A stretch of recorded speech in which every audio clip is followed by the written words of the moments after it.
প্রায় সব মহলেই বেশ পরিচিত নাম ইভা রহমান। গায়িকার চেয়ে বেশি পরিচিত এটিএন বাংলার চেয়ারম্যান ডক্টর মাহফুজুর রহমানের স্ত্রী হিসেবে। নিজের সৌন্দর্যের জন্য ইভার জনপ্রিয়তা রয়েছে তরুণদের মাঝে। Thank you. সম্প্রতি এই গায়িকা সংবাদ সম্মেলন করে আলোচনায় এসেছেন, যেখানে তিনি অভিযোগ করেন ফকির গ্রুপের অন্যতম প্রতিষ্ঠান ফকির নিটওয়ারের ব্যবস্থাপনা পরিচালক ফকির আখতারুজ্জামান গুলশানে তার 18 কোটি টাকা মূল্যের দুটি ফ্ল্যাট দখলে নিয়েছে। গুলশানের বাড়ির দুটি ফ্ল্যাটও জোরপূর্বকভাবে দখল করে রেখেছে এই ফকির আখতারুজ্জামান। আর সাথে আছেন আওয়ামী লীগের প্রতাপশালী সাবেক সংসদ সদস্য শামীম ওসমান এবং নজরুল ইসলাম বাবু।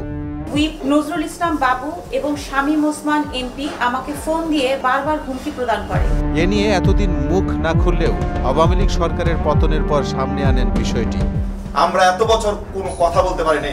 তবুও ফ্ল্যাট দুটি দখলমুক্ত করতে পারছেন না ইভা, বরং দীর্ঘদিন ধরে এই চক্রটির হয়রানির শিকার হচ্ছেন, থাকতে পাচ্ছেন না নিজের বাড়িতে।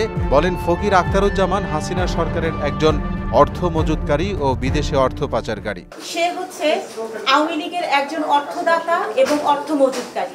গেল 29 আগস্ট এই ঘটনায় গুলশান থানায় মামলা করেছেন ইভা।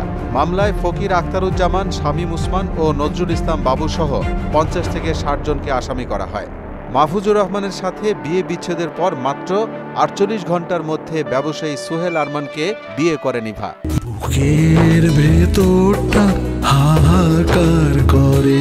ইভা রহমান থেকে রাতারাতি হয়ে যান ইভা আরমান।